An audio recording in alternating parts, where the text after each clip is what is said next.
Okay guys, welcome back to our YouTube channel. Okay, Rhea, ano bang product ang ipapakita natin ngayon? So guys, ang ipapakita natin ngayon ay ultrasonic cleaner model VGT1620 QTV. Rhea, what is ultrasonic cleaner? An ultrasonic cleaner is a device that uses ultrasound waves to clean objects. It operates by submerging that object in a liquid, such as water or a suitable solvent, and emitting high-frequency waves through the liquid to agitate it. This agitation creates microscopic bubbles that implode when they reach a certain size, effectively removing dirt and contaminants from the object. Ultrasonic cleaners are widely used in various industries, including jewelry and watchmaking, medical and surgical instrument sterilization, automotive, marine, and many more. They provide a safe and effective way to clean objects, reaching small crevices, irregular surfaces, and internal passages without causing damage. So, today guys, ang product po natin ay ultrasonic cleaner brand ay GT Sonic BGT1620 QTV. By the way guys, is 110 volts po. And may kasama na po siyang step down transformer. Okay. Ngayon, babasahin po natin ang main features at saka specs po nitong BGT1620 QTV. Stamping tank without welding gap for better waterproof. With stainless steel housing and lid. Beautiful and generous. Powerful ultrasonic transducer for high efficiency cleaning effect. With LED digital display for timer and temperature. With ceramic heaters for better heating effect. Drainage and cool fan are convenient to use. And with special cooling system, components working more steady. This is moisture proof and anti-corrosion PCB. Capable for different working environments. Designed Fahrenheit for American market. And it is suitable for jewelry, glass, medical equipment, laboratory equipment, car part, bullet, gun part, hardware, and circuit board, and other products. So, special function is cleaning. Ang tank volume po niya ay 2 liters. Ang tank size niya ay 150 by 140 by 100 mm. Ang ultrasonic power niya ay 50 watts. Ang kanyang ultrasonic frequency ay 40 kHz. Ang voltage niya guys, gaya na nabanggit natin kanina, ay 100 to 120 voltage. So 110 po ito ha. Ang heating temperature niya ay 0 to 80 degree centigrade. Ang timer niya ay mula 1 to 99 minutes. Ang heating power niya po ay 100 watts. And yes, meron po siyang kasamang cleaning basket. Yan. And meron po siyang kasamang cap or lid. Yes, guys. So, tayo ay magte-test na po ng product.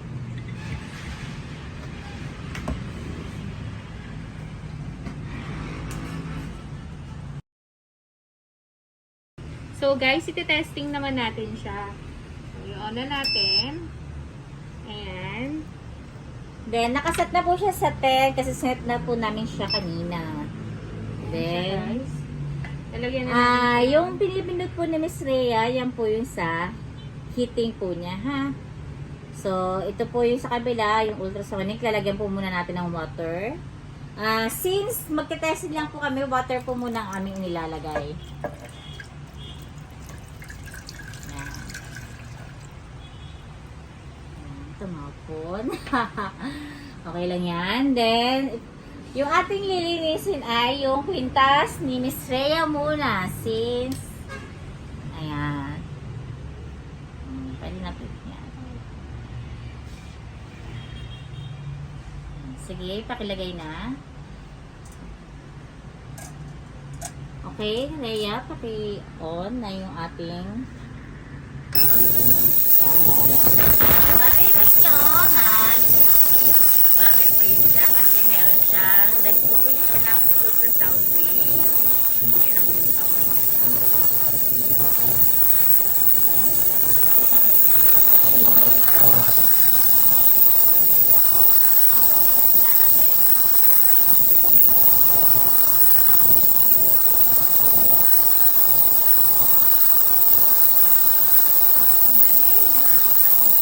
Amazing!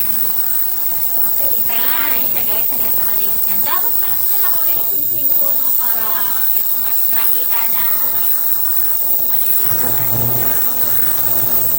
So, Miss Rhea, saan mga industries ginagamit ito? Pwede ba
during the implosion help break up stubborn deposits and remove them from hard-to-reach areas like crevices, rocks, and lines.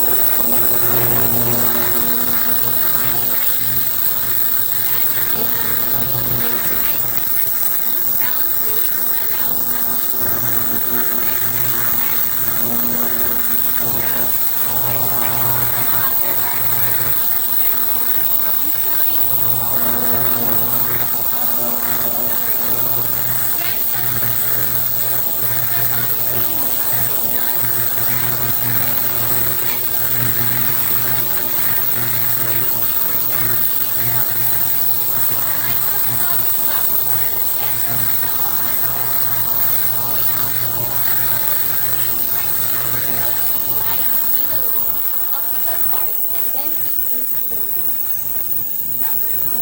Versatile.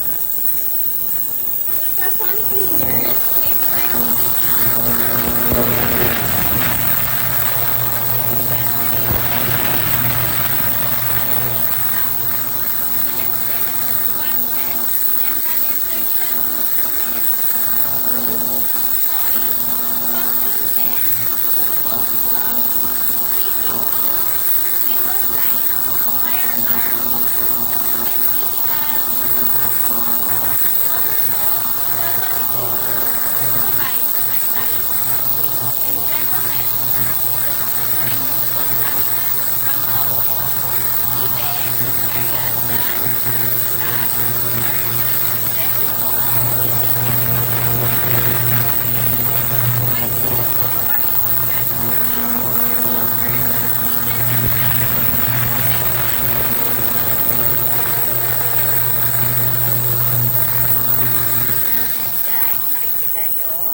delicate objects.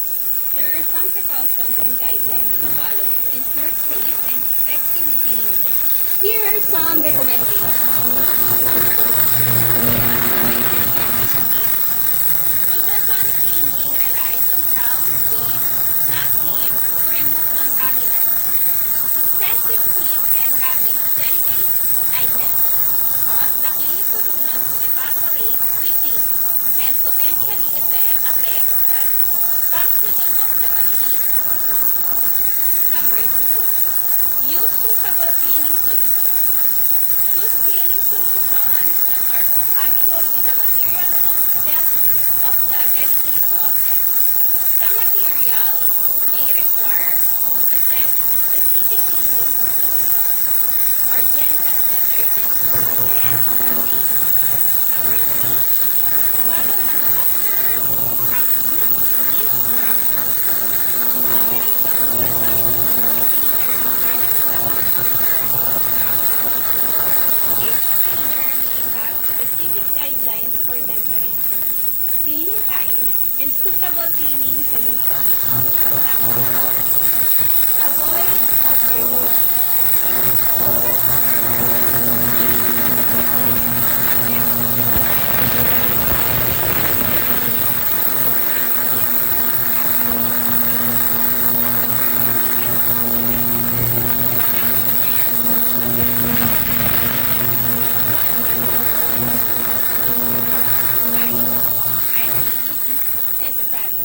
For objects with gross residual soil, it is recommended to dry ice, damp wipes, or rinse them in warm water or immerse them in the ultrasonic check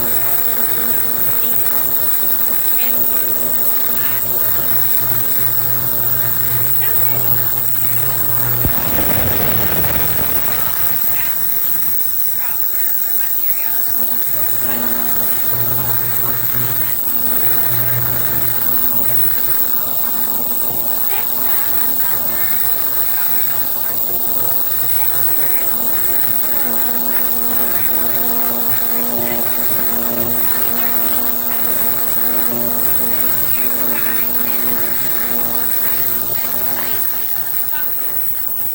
Leaving objects in the ultrasonic cleaner for too long may lead to excessive cleaning or potential harm. Number 8. Safety precautions. Follow electrical and environmental precautions provided by the manufacturer. Disconnect the power before cleaning.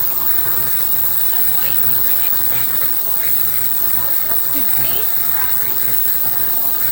Remember, if you have any specific concerns or doubts about cleaning delicate objects with an ultrasonic cleaner, it's always a good idea to consult the manufacturer or seek professional advice based on the specific materials and objects you are working with. Okay.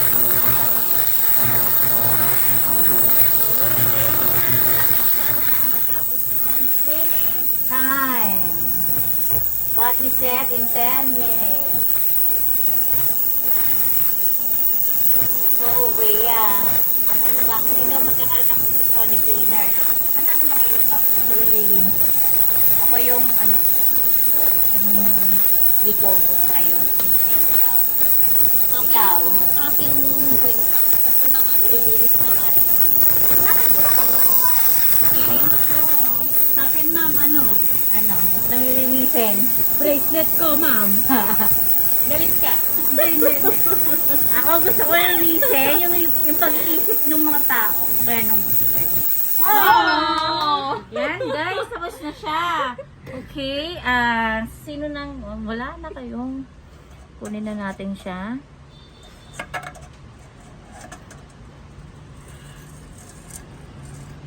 Ay, naiwan. Yan. Okay.